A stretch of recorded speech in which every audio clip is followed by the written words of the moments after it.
భాగం పరోక్ష పన్నులు. జీఎస్టీ ఘన విజయం.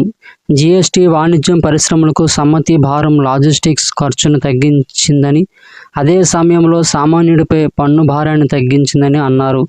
జీఎస్టీని ఘన విజయంగా మంత్రి అభివర్ణించారు. వాణిజ్యాన్ని సులభతరం చేయడానికి జీఎస్టీ చట్టంలో పలు సవరణలు చేశారు. దీని ప్రకారం మద్యం తయారీలో ఉపయోగించే అదనపు తటస్థ ఆల్కహాల్ను ఈ కేంద్రం పన్ను పరిధి నుంచి మినహాయించనున్నారు. ఐజీఎస్టీ, యూటీజీఎస్టీ చట్టంలోనూ ఇదే తరహాలో సవరణలు చేశారు. వ్యాపారాన్ని మరింత సులభతరం చేయడానికి అప్పీలేట్ అథారిటీ వద్ద అప్పీల్ దాఖలు చేయడానికి గరిష్ట ఫ్రీ డిపాజిట్ మొత్తాన్ని కేంద్ర పన్ను రూపాయలు 25 కోట్ల నుండి కేంద్ర పన్ను రూపాయలు 20 కోట్లకు తగ్గించనున్నారు. అప్పీలేట్ ట్రిబ్యునల్లో అప్పీలేట్ దాఖలు చేయడానికి ముందస్తు డిపాజిట్ మొత్తాన్ని గరిష్టంగా రూపాయలు 50 కోట్లతో 20% నుంచి గరిష్టంగా రూపాయలు 20 కోట్లతో కేంద్ర పన్నుతో 10% తగ్గిస్తున్నారు. అంతేకాకుండా అప్పీలేట్ ట్రిబ్యునల్లో అప్పీళ్లను దాఖలు చేయడానికి కాల పరిమితి కూడా 1 ఆగస్టు 2024 నుంచి అమలులోకి వచ్చేలా సవరించబడుతుంది. అప్పీలేట్ ట్రిబ్యునల్ పని ప్రారంభించని దృష్ట్యా అప్పీలులో సమయం వృధా కాకుండా ఉంటుంది. ఇది కాకుండా అనేక ఇతర మార్పులు చేయబడ్డాయి. ఉదాహరణకు, లాభాపేక్ష నిరోధక కేసులను నిర్ధారించడానికి జీఎస్టీ అప్పీలేట్ ట్రిబ్యునల్ను సూచించడానికి ప్రభుత్వానికి అధికారం ఉంది. ఇది వ్యాపార నిర్వహణను సులభతరం చేస్తుంది. జీఎస్టీ విజయాన్ని ప్రస్తావిస్తూ, జీఎస్టీ ప్రయోజనాలను రెట్టింపు చేయడానికి పన్ను నిర్మాణాన్ని మరింత సరళీకరించి హేతుబద్ధీకరించామని మరియు మిగిలిన రంగాలకు విస్తరించామని ఆర్థిక మంత్రి చెప్పారు. రంగాల వారీ కస్టమ్స్ సుంకం ప్రతిపాదనలు. మందులు, వైద్య సంబంధ సామాగ్రి. 3 క్యాన్సర్ మందులను కస్టమ్స్ సుంకం నుంచి పూర్తిగా మినహాయించడమైంది. ఆ మందులలో ట్రాస్టూజుమాబ్, డెరుక్స్, టెకాన్, ఆసిమెర్తినియం మరియు జ్యూరల్మాబ్లు ఉన్నాయి. వైద్య చికిత్సకు ఉపయోగించే ఎక్స్రే యంత్రాలకు సంబంధించిన ఎక్స్రే ట్యూబులు, ఫ్లాట్ పానల్ డిటెక్టర్లపై బేసిక్ కస్టమ్ డ్యూటీ (BCDలో మార్పులు). మొబైల్ ఫోన్ సంబంధిత భాగాలు. గత 6 సంవత్సరాల్లో మొబైల్ ఫోన్ల ఉత్పత్తిలో 3 రెట్లు వృద్ధి. మొబైల్ ఫోన్ల ఎగుమతులు దాదాపు 100 రెట్ల వృద్ధితో భారతదేశ మొబైల్ ఫోన్ పరిశ్రమ అగ్రగామి అయిందని ఆర్థిక మంత్రి గుర్తు చేశారు. వినియోగదారులకు ధరలు తగ్గించడానికి మొబైల్ PCBA మొబైల్ ఛార్జర్లపై కస్టమ్స్ డ్యూటీ 15% తగ్గించడానికి బడ్జెట్ ప్రతిపాదించింది. విలువైన లోహాలు. బంగారం, వెండిపై కస్టమ్స్ సుంకాన్ని 15% నుంచి 6%కి, ప్లాటినంపై సుంకాన్ని 15.4% నుంచి 6.4%కి తగ్గించారు. ఇతర లోహాలు. ఫెర్రో నికెల్పై, దుక్క రాగిపై BCDని తొలగించడమైంది. ఫెర్రస్ స్క్రాప్పై, నికెల్ కాథోడ్పై BCDని తొలగించడమైంది. రాగి తుక్కుపై 2.5% ప్రత్యేక BCD అనగా basic customs duty. Electronics resistors తయారీ ఉపయోగించే ఆక్సిజనేతర కాపర్పై కొన్ని షరతులకు లోబడి BCD తొలగించడం మరియు కనెక్టర్ల తయారీకి అవసరమైన కొన్ని భాగాలకు రాయితీ ఇవ్వడం ప్రతిపాదిస్తుంది. రసాయనాలు, పెట్రోకెమికల్స్. అమ్మోనియం నైట్రేట్ BCDని 7.5% నుంచి 10%కి పెంచడమైంది. ప్లాస్టిక్స్. PVC ఫ్లెక్స్ బ్యానర్పై BCDని 10% నుంచి 20%కి పెంచడమైంది. టెలికమ్యూనికేషన్ పరికరాలు. నిర్దిష్ట టెలికమ్యూనికేషన్ పరికరాలకి సంబంధించి printed circuit board assembly PCBA పై కస్టమ్స్ డ్యూటీని 10% నుంచి 15%కి పెంచడానికి ప్రతిపాదిస్తున్నారు. వ్యాపార సంబంధ ప్రత్యేక సదుపాయం. దేశీయ విమానయానాన్ని, పడవల, నౌకల MRO ప్రక్రియను ప్రోత్సహించడం కోసం మరమ్మతులపై దిగుమతి చేసుకున్న వస్తువుల ఎగుమతి కాల వ్యవధిని 6 నెలల నుంచి 1 ఏడాదికి పొడిగించడమైంది. వారంటీతో కూడిన మరమ్మత్తు వస్తువులను తిరిగి దిగుమతి చేయడానికి నిర్దేశించిన కాల పరిమితిని 3 సంవత్సరాల నుంచి 5 సంవత్సరాలకు విస్తరించడమైంది. క్రిటికల్ మినరల్స్ 25 క్రిటికల్ మినరల్స్ను కస్టమ్స్ సుంకాల నుంచి పూర్తిగా మినహాయించడమైంది. 2 క్రిటికల్ మినరల్స్పై బీసీడీని తగ్గించడమైంది.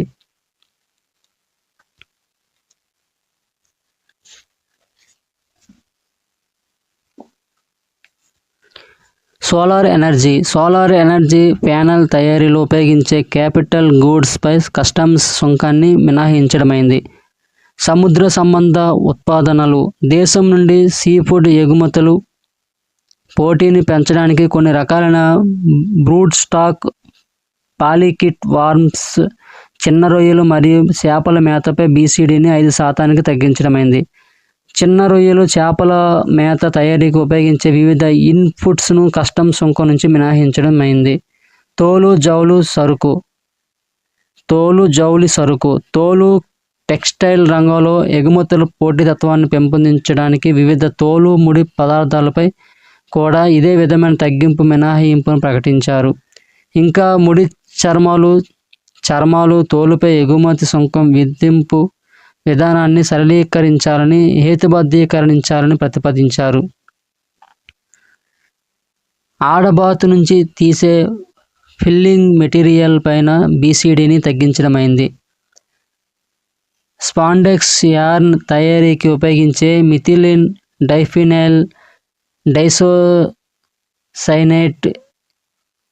ఎండిఐపై కొన్ని షరతులకు లోబడి బీసీడీని 7.5% నుంచి 5% తగ్గించడమైంది.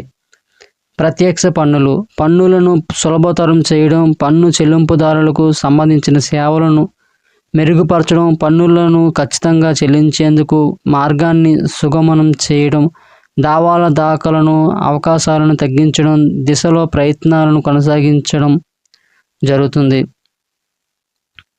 ప్రభుత్వం అమలు చేసే అభివృద్ధి పథకాలకు, సంక్షేమ పథకాలకు నిధులను అందించడానికి ఆదాయాలను పెంచుకోవడం జరుగుతుంది. 2022-23 ఆర్థిక సంవత్సరంలో పన్నుల విధానాన్ని సరళీకరించిన ఫలితంగా కార్పొరేట్ పన్నులో 58%, 2023-24 ఆర్థిక సంవత్సరంలో వ్యక్తిగత ఆదాయపు పన్నుకు సంబంధించిన సరళీకరించిన పన్ను విధానాన్ని 2 వంతులకు పైగా పన్ను చెల్లింపుదారులు వినియోగించుకోవడమైంది. ధార్మిక సంస్థలకు టీడీఎస్కు సంబంధించిన సరళీకరణ. ఆర్థిక బిల్లులో చారిటీలు టీడీఎస్ కోసం పన్ను సరళీకరణ ప్రక్రియను ప్రారంభించడంతో పాటు స్వచ్ఛంద సంస్థలకు 2 పన్ను మినహాయింపు విధానాలను ఒకటిగా విలీనం చేయాలని శ్రీమతి నిర్మలా సీతారామన్ ప్రతిపాదించారు. అనేక చెల్లింపులపై అమలవుతున్న 5% టీడీఎస్ను 2% టీడీఎస్ రేటులోకి విలీనం చేయడమైంది. మ్యూచువల్ ఫండ్లు లేదా యూటీఐ యూనిట్లను తిరిగి కొనుగోలు చేసినప్పుడు వర్తించే 20% టీడీఎస్ రేటును ఉపసంహరించుకోవడమైంది. ఈ-కామర్స్ ఆపరేటర్లకు వర్తిస్తున్న టీడీఎస్ రేటును 1% నుంచి 0.1%కి తగ్గించడమైంది. అంతేకాక జీతంలో కోత పెట్టే టీడీఎస్లో టీసీఎస్ క్రెడిట్ ఇవ్వాలని ప్రతిపాదించారు. స్టేట్మెంట్ను దాఖలు చేసేందుకు ఉద్దేశించిన గడువు తేదీ వరకు టీడీఎస్ చెల్లింపులో జాప్యం చేయడాన్ని ఇకపై అపరాధ పూర్వక చర్యగా పరిగణించడం జరగదు. 6 నెలల్లో ఆదాయపు పన్ను చట్టం 1961 సమగ్ర సమీక్ష. పన్నులను సరళీకృతం చేసే అజెండాను అనుసరిస్తూ కేంద్ర ఆర్థిక మంత్రి తన బడ్జెట్ ప్రసంగంలో అనేక చర్యలను వివరించారు.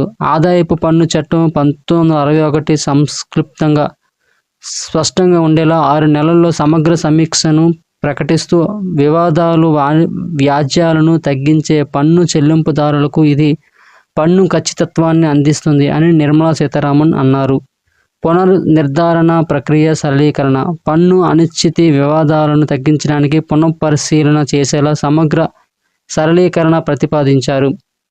లెక్కల్లో చూపని ఆదాయం 50 లక్షల రూపాయలు కానీ లేదా అంతకన్నా ఎక్కువ కానీ ఉన్నప్పుడు మాత్రమే నిర్ధారణ అసెస్మెంట్ ఇయర్ ముగిసినప్పటి నుంచి 3 ఏళ్లు దాటిన తర్వాత 5 ఏళ్ల వరకు తిరిగి తెరవవచ్చు. సోదా జరపవలసి వచ్చిన వ్యవహారాల్లో కాలపరిమితిని సోదాను చేపట్టిన సంవత్సరానికి పూర్వం 10 సంవత్సరాలుగా ఉండగా దానిని 6 సంవత్సరాలకు తగ్గించడమైంది. మూలధన లాభాల సరళీకరణ, హేతుబద్ధీకరణ. బడ్జెట్లో ప్రతిపాదించిన దాని ప్రకారం కొన్ని ద్రవ్యపరమైన ఆస్తులు ఫైనాన్షియల్ అసెట్స్ విషయంలో స్వల్పకాలిక లాభాలపై ఇకపై 20% పన్ను ఉంటుంది. అదే సమయంలో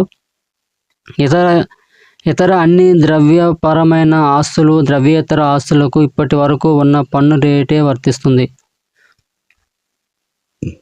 అన్ని ద్రవ్యపరమైన ఫైనాన్షియల్ అసెట్స్, ద్రవ్యేతర ఆస్తులు నాన్ ఫైనాన్షియల్ అసెట్స్ విషయంలో దీర్ఘకాలిక లాభాలపై 12.5% పన్ను రేటును మంత్రి ప్రతిపాదించారు. అల్పాదాయ మధ్యతరగతి వర్గాల ప్రయోజనాల కోసం కొన్ని ద్రవ్యపరమైన ఆస్తులపై మూలధన లాభాల మినహాయింపు పరిమితిని ఒక్కో సంవత్సరానికి ₹1,00,000 నుంచి ₹1.25 లక్షలకు పెంచడమైంది. లిస్ట్ అయిన ద్రవ్యపరమైన ఆస్తుల విషయంలో 1 సంవత్సరం కంటే ఎక్కువ సమయాన్ని, లిస్ట్ కాని ద్రవ్యపరమైన ఆస్తులు, ద్రవ్యేతర ఆస్తులన్నిటినీ విషయంలో 2 సంవత్సరాల కంటే ఎక్కువ సమయాన్ని దీర్ఘకాలికంగా వర్గీకరించనున్నట్లు బడ్జెట్లో పొందుపరిచారు. హోల్డింగ్ పీరియడ్స్తో సంబంధం లేకుండా లిస్ట్ కాని బాండ్లు, డిబెంచర్లు, డెట్ మ్యూచువల్ ఫండ్లు, మార్కెట్ లింక్డ్ డిబెంచర్లు ఇప్పటికే ఉన్న రేట్ల వద్ద మూలధన లాభాలపై పన్ను విధించనున్నట్లు ఆర్థిక మంత్రి తెలిపారు. పన్ను చెల్లింపుదారుకు సంబంధించిన సేవలు. జీఎస్టీ కింద అన్ని ప్రధాన పన్ను చెల్లింపుదారుల సేవలను కస్టమ్స్ ఆదాయపు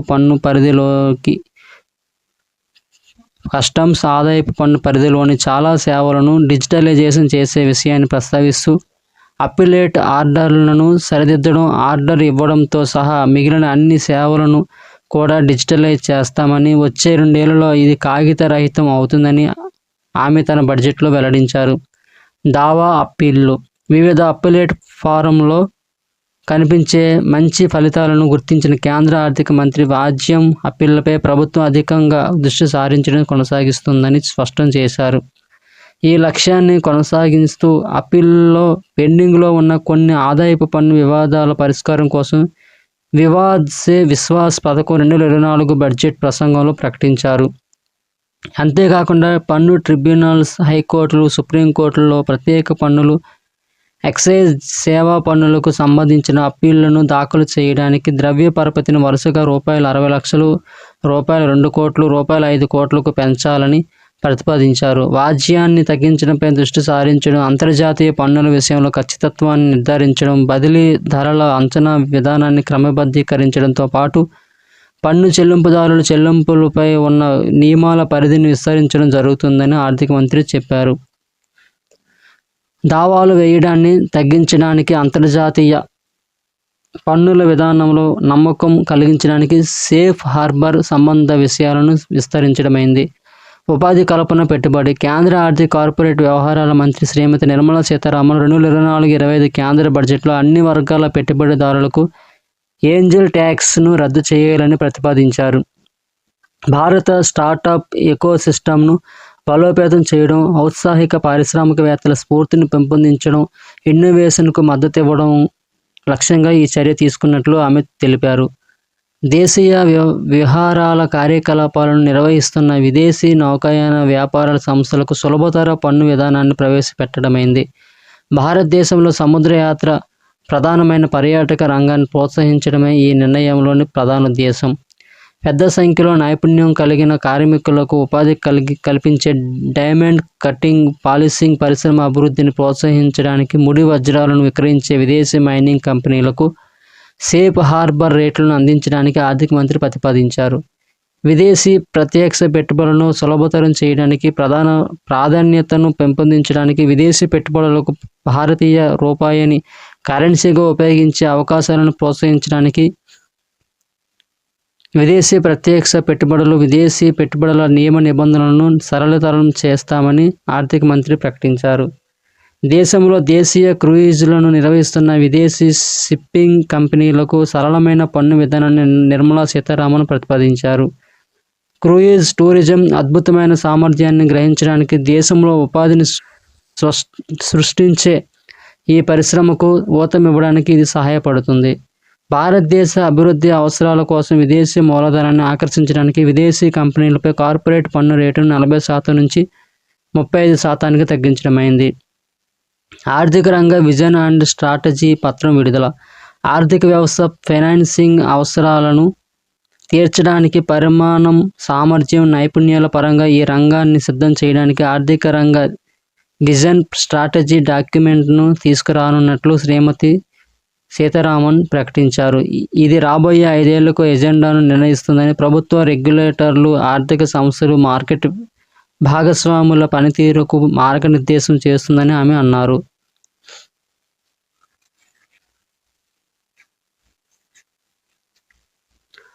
క్లైమేట్ ఫైనాన్స్ కోసం వర్గీకరణ. క్లైమేట్ ఫైనాన్స్ కోసం వర్గీకరణను అభివృద్ధి చేయాలని మంత్రి ప్రతిపాదించారు.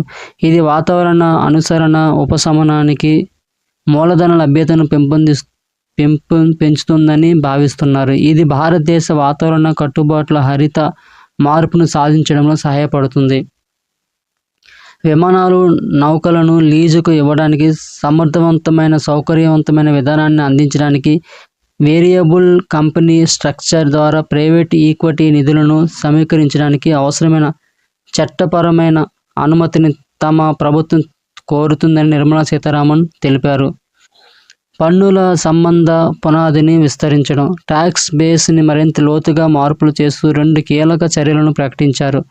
మొదటిది, సెక్యూరిటీల ఫ్యూచర్స్ ఆప్షన్లపై భద్రతా లావాదేవీల పన్నును వరుసగా 0.02% నుంచి 0.1% పెంచాలని ప్రతిపాదించారు.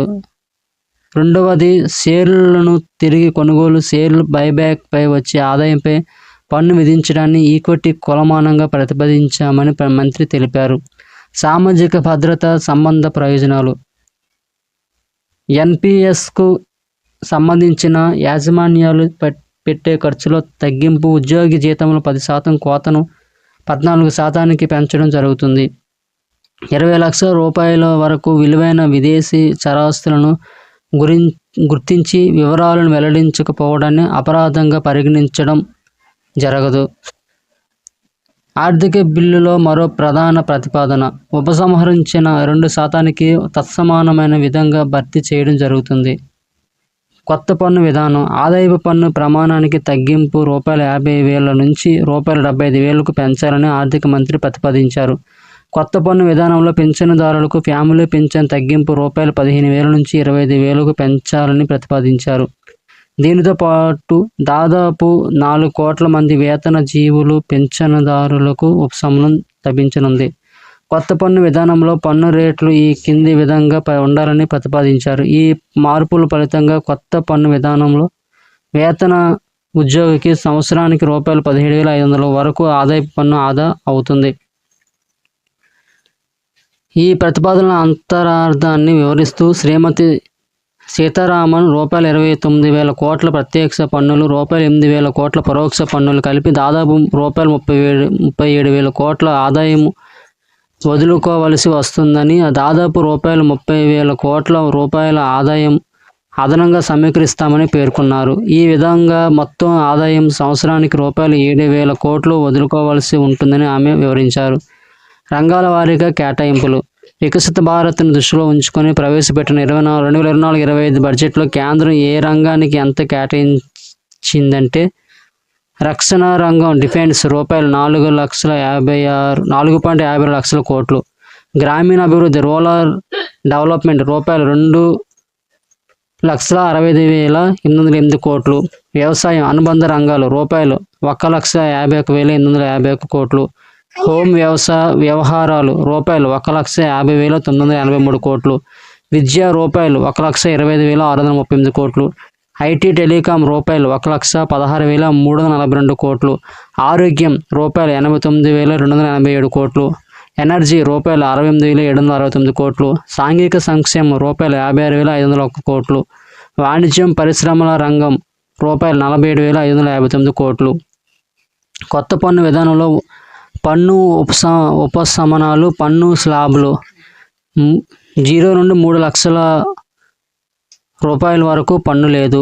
3 నుండి 7 లక్షల రూపాయల వరకు 5%, 7 నుండి 10 లక్షల రూపాయల వరకు 10%, 10 నుండి 12 లక్షల రూపాయల వరకు 15%, 12 నుండి 15 లక్షల రూపాయల వరకు 20%, 15 లక్షల రూపాయలకు పైబడి 30%. బడ్జెట్లో ప్రధాన కేటాయింపులు. గిరిజన వ్యవహారాల మంత్రిత్వ శాఖ 2024-25 కేంద్ర బడ్జెట్లో గిరిజన వ్యవహారాల మంత్రిత్వ శాఖకు మొత్తం వ్యయం సుమారు రూపాయలు 13,000 కోట్లు. ఇది గత సంవత్సరం సవరించిన అంచనా ఆర్ఈతో పోలిస్తే 73.60% గణనీయమైన పెరుగుదలను సూచిస్తుంది. ప్రధానమంత్రి జనజాతీయ ఉన్నత్ గ్రామ అభియాన్ గిరిజన వర్గాల సామాజిక ఆర్థిక పరిస్థితులను మెరుగుపరచడానికి ప్రధానమంత్రి జనజాతీయ ఉన్నత్ గ్రామ అభియాన్ ప్రకటించారు. 5 కోట్ల మంది ఆదివాసీ ప్రజలకు ప్రయోజనాలను అందించాలన్న ఉద్దేశంతో 63,000 గ్రామాలలో ఈ పథకాన్ని అమలు చేయడం జరుగుతుంది. ఆదివాసీలు ఎక్కువగా ఉన్న గ్రామాలలో, ఆకాంక్షిత జిల్లాలలో ఆదివాసీ కుటుంబాలన్నిటికీ ఈ పథకం ప్రయోజనాలను అందిస్తుంది. గిరిజన అభివృద్ధికి పెరిగిన కేటాయింపులు. షెడ్యూల్ తెగల అభివృద్ధి కోసం మొత్తం విధానం, ప్రణాళిక, కార్యక్రమాల సమన్వయానికి గిరిజన వ్యవహారాల మంత్రిత్వ శాఖ నోడల్ మంత్రిత్వ శాఖగా పనిచేస్తుంది. దీని కార్యక్రమాలు, పథకాలు ఇతర కేంద్ర మంత్రిత్వ శాఖలు, రాష్ట్ర ప్రభుత్వాలు, స్వచ్ఛంద సంస్థల ప్రయత్నాలకు ఆర్థిక సహాయాన్ని అందించడం ద్వారా షెడ్యూల్ తెగల అవసరాల ఆధారంగా క్లిష్టమైన అంతరాలను పరిష్కరించడం ద్వారా మద్దతు ఇస్తాయి. ఈ లక్ష్యాలను చేరుకోవడానికి గిరిజన మంత్రిత్వ శాఖకు బడ్జెట్ కేటాయింపులు 2014-15లో రూపాయలు 4,497.96 కోట్ల నుండి 2024-25లో రూపాయలు 13,000 కోట్లకు గణనీయంగా పెరిగాయి. ఇది సుమారు 189.2% అధికం. ప్రస్తుతం షెడ్యూల్ తెగల అభివృద్ధి కార్యాచరణ ప్రణాళిక DAPS.T అని వ్యవహరిస్తున్న గిరిజన ఉప ప్రణాళిక TS.P కింద 42 మంత్రిత్వ శాఖలు, విభాగాలు విద్య, ఆరోగ్యం, వ్యవసాయం, నీటిపారుదల, రోడ్లు, గృహ నిర్మాణం, విద్యుత్తీకరణ, ఉపాధి కల్పన, నైపుణ్యాభివృద్ధి వంటి రంగాలలో గిరిజన అభివృద్ధి ప్రాజెక్టులకు ప్రతి సంవత్సరం వారి మొత్తం పథకం కేటాయింపులలో 4.3 నుండి 17.5% వరకు నిధులను కేటాయిస్తాయి.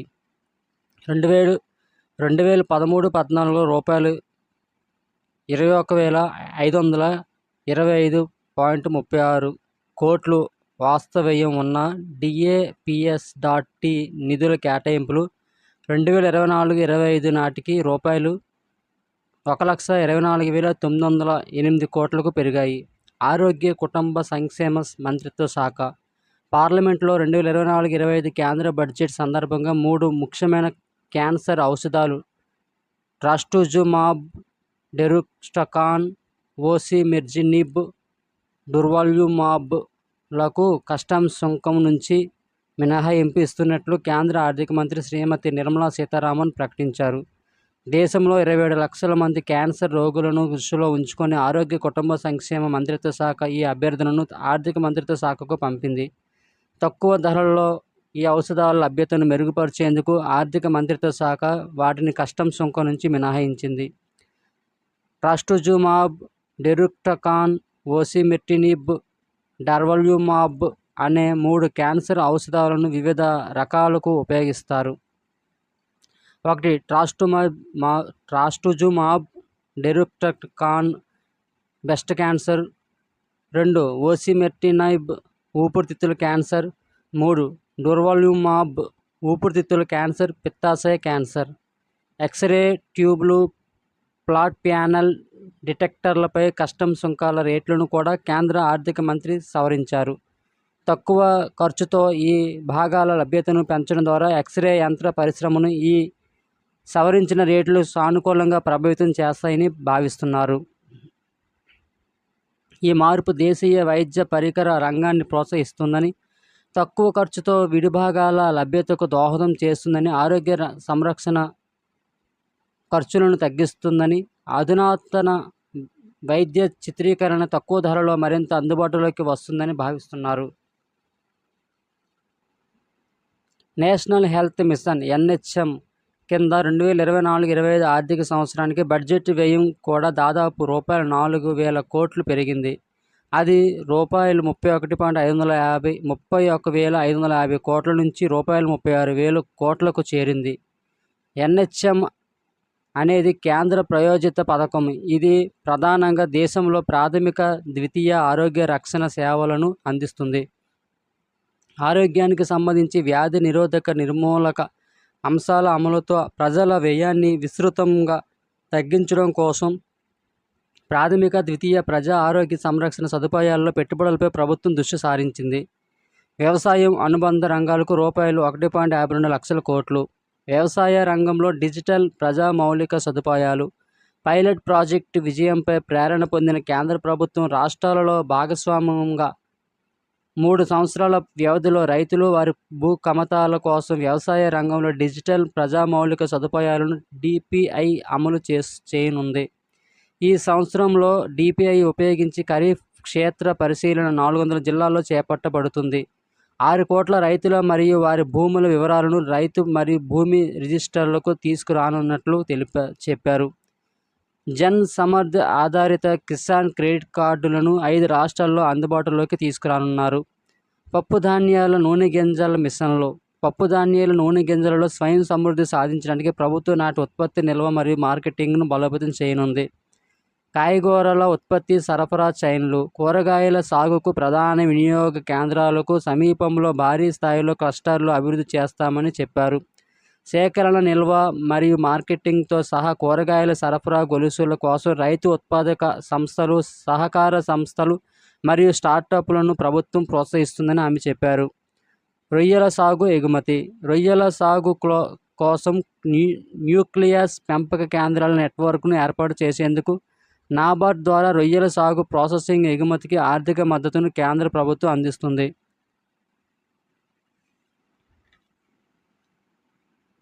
యూనియన్ బడ్జెట్లో ప్రకటించిన 9 ప్రాముఖ్యత గల రంగాలలో ఉత్పాదకత తట్టుకొని నిలబడే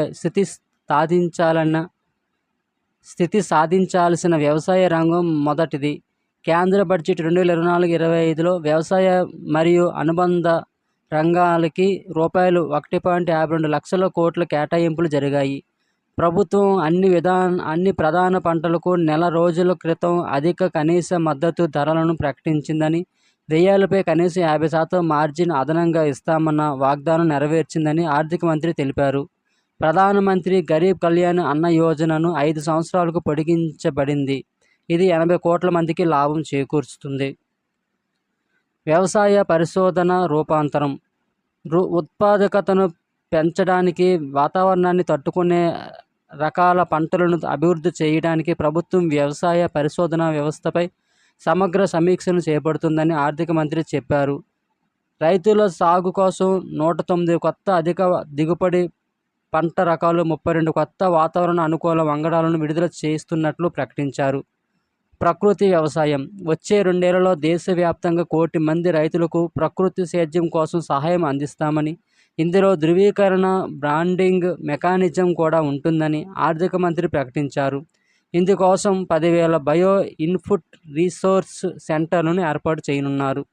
జాతీయ సహకార విధానం సహకార రంగం వ్యవస్థాగత క్రమబద్ధమైన సర్వతోముఖాభివృద్ధి కోసం తమ ప్రభుత్వం జాతీయ సహకార విధానాన్ని ఆవిష్కరిస్తుందని కేంద్ర మంత్రి చెప్పారు. గ్రామీణ ఆర్థిక వ్యవస్థ వృద్ధిని వేగవంతం చేయడం, పెద్ద ఎత్తున ఉపాధి అవకాశాలను సృష్టించడం ఈ విధానం లక్ష్యం. ఉద్యానవనాల కోసం రూపాయలు 18,000 కోట్లు. రైతుల ఆదాయం పెంచడమే లక్ష్యంగా వచ్చే 5 ఏళ్లలో ఎగుమతి కోసం ఉద్దేశించి 100 ఉద్యానవనాల క్లస్టర్ల ఏర్పాటు కోసం మొత్తంగా రూపాయలు 18,000 కోట్లు కేటాయిస్తున్నట్లు కేంద్ర వ్యవసాయ మంత్రి శివరాజ్ సింగ్ చౌహాన్ రాజ్యసభలో చెప్పారు. వంట నూనెల దిగుమతి వ్యయం తగ్గించుకోవడంతో పాటు దేశీయంగా నూనె గింజల దిగుబడి పెంచేందుకు రూపాయలు 6,800 కోట్లను ఆయిల్ సీడ్ మిషన్కు కేటాయిస్తున్నట్లు చౌహాన్ వెల్లడించారు. భూ సంస్కరణలు, చర్యలు గ్రామీణ, పట్టణ ప్రాంతాలలో భూ సంబంధిత సంస్కరణలు, చర్యలను తగిన ఆర్థిక మద్దతు ద్వారా రాబోయే 3 సంవత్సరాల్లో పూర్తి చేయడానికి ప్రోత్సాహం అందిస్తారు. భూ పరిపాలన, ప్రణాళిక నిర్వహణ, పట్టణ ప్రణాళిక వినియోగం, నిర్మాణ నియమాలలో సంస్కరణలు అమలు చేస్తున్నట్లు ఆర్థిక మంత్రి చెప్పారు.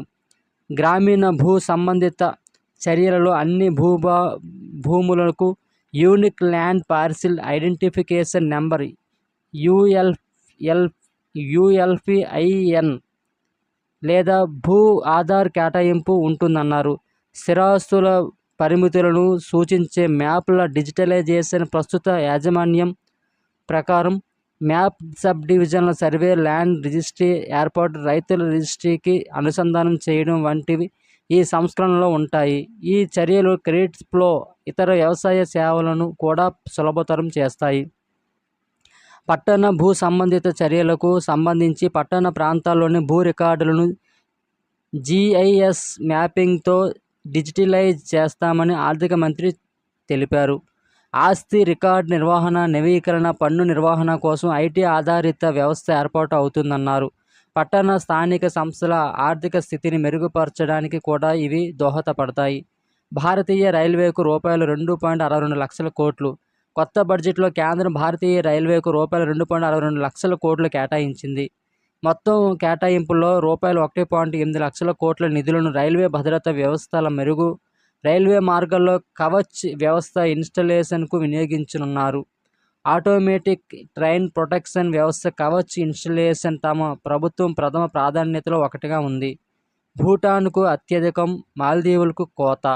భారత పొరుగుదేశమైన భూటాన్కు నైబర్హుడ్ ఫస్ట్ పాలసీలో భాగంగా కేంద్ర ప్రభుత్వం అత్యధికంగా రూపాయలు 2068 కోట్లను అభివృద్ధి ఎయిడ్ కింద కేటాయించింది. అయితే మాల్దీవులకు మాత్రం గత ఏడాదితో పోలిస్తే నిధుల్లో కోత విధించింది.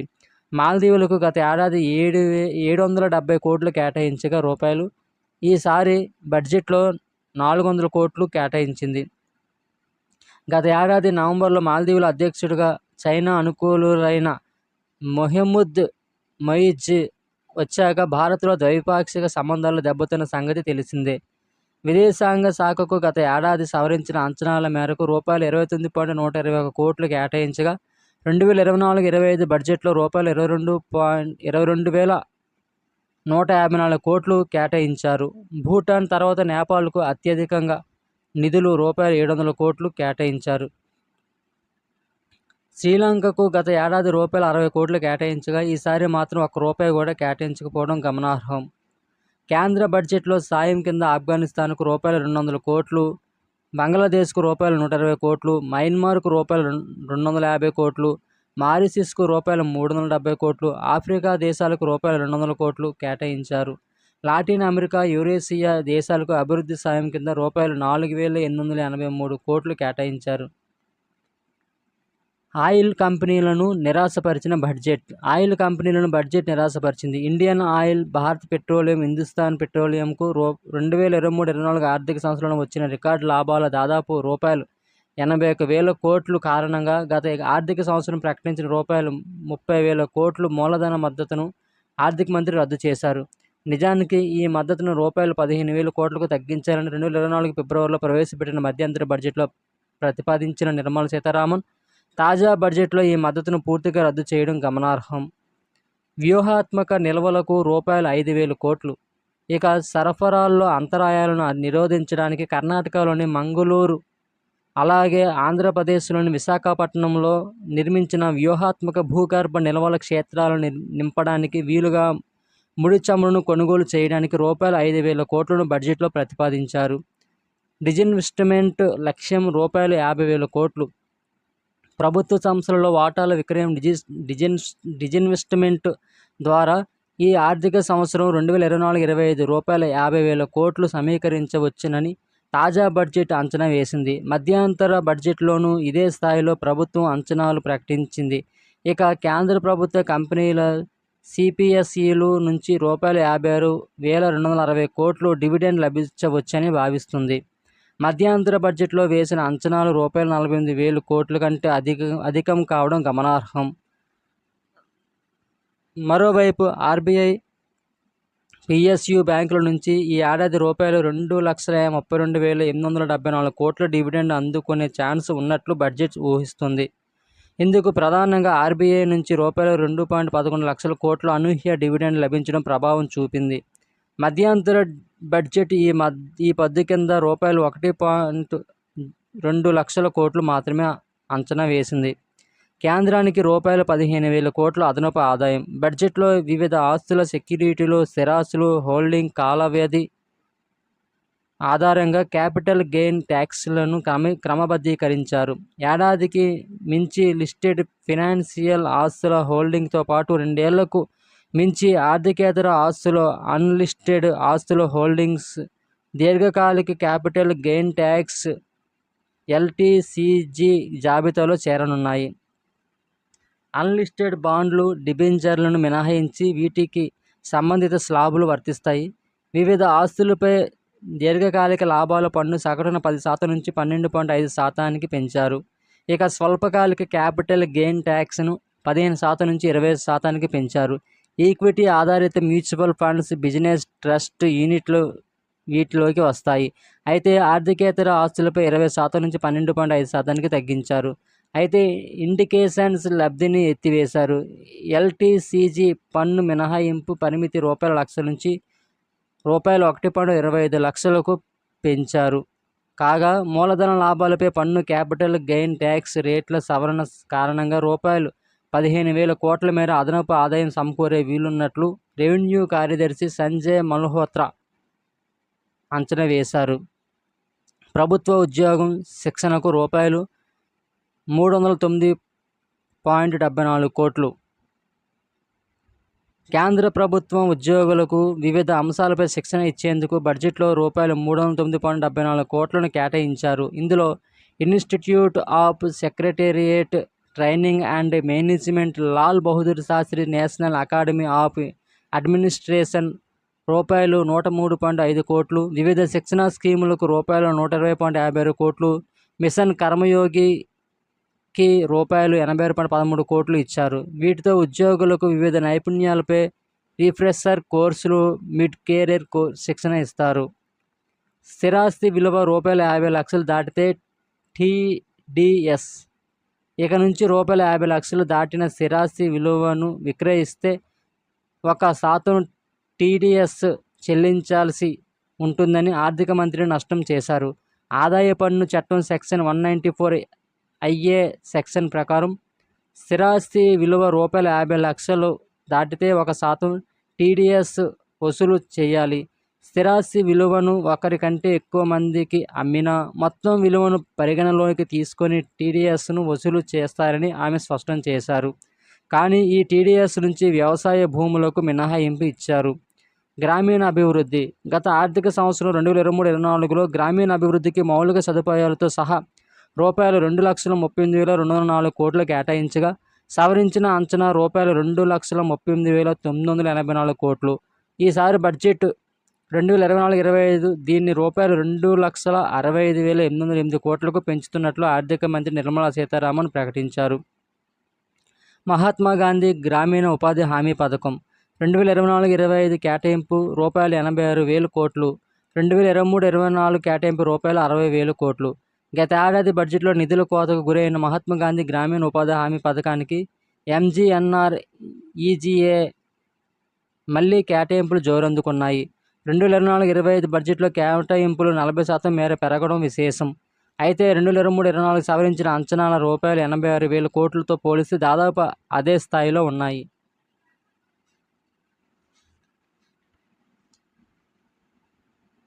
ప్రధానమంత్రి గ్రామీణ సడక్ యోజన పీఎంజీఎస్వై 2024-25 కేటాయింపు ₹19,000 కోట్లు, 2023-24 కేటాయింపు ₹17,000 కోట్లు. సవరించిన అంచనా. గ్రామీణ ప్రాంతాల్లో రోడ్ల నిర్మాణం కోసం అమలు చేస్తున్న ఈ flagship scheme Pradhan Mantri Gramin Sadak Yojana PMGSY ఈసారి బడ్జెట్లో ప్రాధాన్యం లభించింది. ఈ స్కీమ్ 4వ దశను సీతారామన్ ప్రకటించారు. పీఎంజీఎస్వై ఫేజ్ 4లో భాగంగా 25,000 పల్లె ప్రాంతాలకు పక్కా రోడ్లతో అనుసంధానం చేయనున్నారు. 2023-24 సవరించిన అంచనాలు ₹17,000 కోట్లతో పోలిస్తే 2024-25 పూర్తిస్థాయి బడ్జెట్లో కేటాయింపులు దాదాపు 12% పెరగడం గమనార్హం. స్కీమ్ మొదలైనప్పటి నుంచి ఈ ఏడాది జనవరి వరకు మొత్తం 8,15,072 కిలోమీటర్ల పొడవైన రోడ్లకు అనుమతులు మంజూరు కాగా 7,51,163 కిలోమీటర్ల రోడ్ల నిర్మాణం పూర్తయింది. ప్రధానమంత్రి ఆవాస్ యోజన PMAY 2024-25 కేటాయింపులు రూపాయలు 80,671 కోట్లు, 2023-24 కేటాయింపులు రూపాయలు 54,103 కోట్లు సవరించిన అంచనా. గ్రామీణ ప్రాంతాల్లో పేద బలహీన వర్గాలకు 2.95 కోట్ల ఇళ్లు నిర్మించాలనేది లక్ష్యంగా కాగా 2023 మార్చి నాటికి 2.94 కోట్ల ఇళ్లు నిర్మాణం పూర్తయింది. కాగా గ్రామీణ పట్టణ ప్రాంతాల్లో వచ్చే 5 ఏళ్లలో అదనంగా మరో 3 కోట్ల ఇళ్ల నిర్మాణానికి ఈ స్కీమ్ కింద చేపట్టనున్నట్లు తాజా బడ్జెట్లో ఆర్థిక మంత్రి ప్రకటించారు. ఇందులో 2 కోట్ల ఇళ్లను గ్రామాల్లో, 1 కోటి ఇళ్లను పట్టణ పేదల మధ్య తరగతి కుటుంబాలకు అందించనున్నట్లు పేర్కొన్నారు. PMAY అర్బన్ 2.0 స్కీమ్ కింద 5 ఏళ్లలో రూపాయలు 10 లక్షల కోట్ల పెట్టుబడి పెట్టనున్నట్లు సీతారామన్ వివరించారు. ఇందులో భాగంగా వడ్డీ రాయితీ చౌక రుణాల రూపంలో రూపాయలు 2.2 లక్షల కోట్లు సాయం అందిస్తామని చెప్పారు. రుణ ఆధారిత సబ్సిడీ స్కీమ్ CLSS కోసం ఈ బడ్జెట్లో రూపాయలు 4,000 కోట్లను కేంద్రం కేటాయించింది. మొత్తం మీద PMAY అర్బన్కు ఈ బడ్జెట్లో రూపాయలు 30,170 కోట్లు దక్కాయి. 2023-24తో పోలిస్తే ఇది 20.19% ఎక్కువ. స్వచ్ఛ భారత్ మిషన్ 2024-25 కేటాయింపులు రూపాయలు 12,192 కోట్లు, 2023-24 కేటాయింపులు రూపాయలు 9,550 కోట్లు సవరించిన అంచనా. దేశంలో బహిరంగ మలమూత్ర విసర్జనను పూర్తిగా తుడిచిపెట్టడానికి ODF 2014లో ఆరంభమైన ఈ స్వచ్ఛ భారత్ పథకం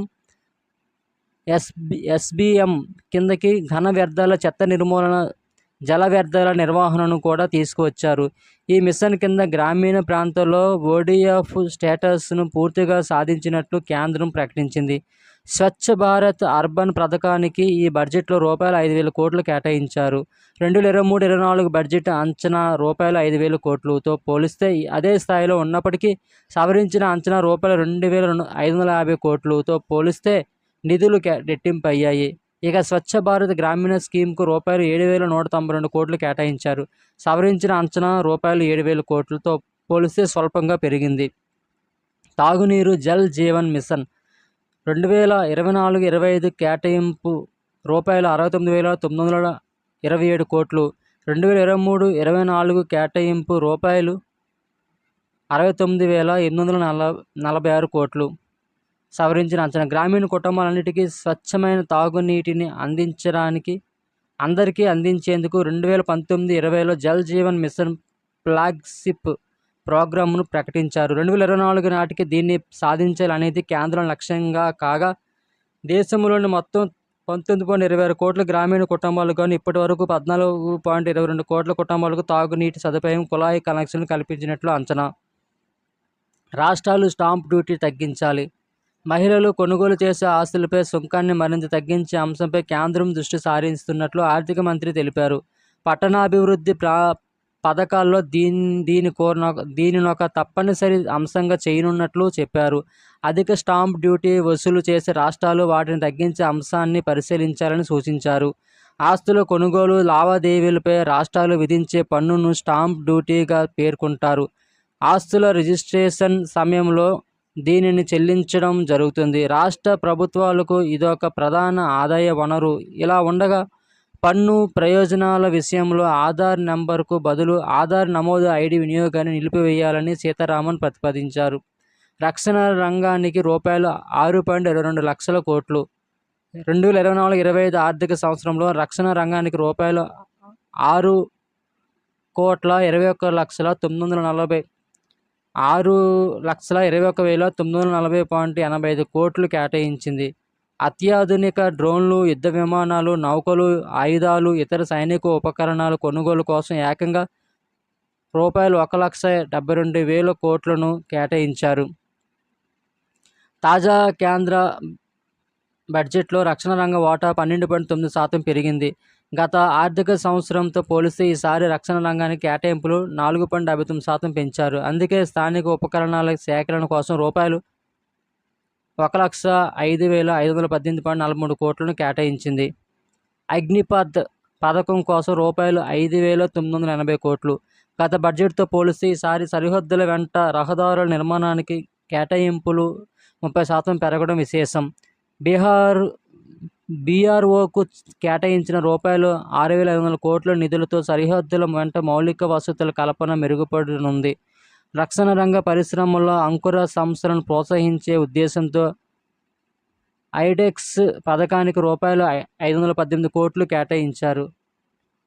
అంకుర సంస్థలు సూక్ష్మ, చిన్న, మధ్యతరహా పరిశ్రమలు ఆవిష్కరణలు ఇచ్చే కొత్త ఐడియాలను ఆచరణలో పెట్టేందుకు ఈ నిధులు వినియోగించనున్నారు. కోస్ట్ గార్డ్ ఆర్గనైజేషన్కు రూపాయలు 7,651 కోట్లు కేటాయించారు. తేజస్ వంటి తేలికపాటి యుద్ధ విమానాలను తయారు చేస్తూ నూతన విమానాల డిజైన్, రూపకల్పన, తయారీ కోసం కృషి చేసే హిందుస్థాన్ ఏరోనాటిక్స్కు రూపాయలు 1,600 కోట్లు కేటాయించారు. రాష్ట్రీయ రైఫిల్స్ విభాగం కోసం రూపాయలు 10,535 కోట్లు కేటాయించారు. ఎన్సీసీ కోసం రూపాయలు 2,726 కోట్లు, త్రివిధ దళాల్లో అగ్నిపథ్ పథకం నిర్వహణ కోసం రూపాయలు 5,980 కోట్లు కేటాయించారు. కేంద్ర పన్నుల్లో పెరిగిన తెలంగాణ వాటా. కేంద్ర పన్నుల్లో తెలంగాణకు రూపాయలు 21,216.38 అనగా 2.102% కోట్ల వాటా లభించింది. అందులో ఆదాయ పన్ను రూపాయలు 9,066.56 కోట్లు, కార్పొరేషన్ పన్ను రూపాయలు 7,872.25 కోట్లు, కేంద్ర జీఎస్టీ రూపాయలు 7,832.19 కోట్లు, కస్టమ్స్ రూపాయలు 1,157.45 కోట్లు, కేంద్ర ఎక్సైజ్ డ్యూటీ రూపాయలు 243.98 కోట్లు, సర్వీస్ ట్యాక్స్ రూపాయలు 0.86 కోట్లు, ఇతర పన్నులు రూపాయలు 43.9 కోట్లు ఉన్నాయి. ఈ మేరకు 2024-25 బడ్జెట్ ప్రతిపాదనలో కేంద్ర ఆర్థిక మంత్రి నిర్మలా సీతారామన్ తెలిపారు.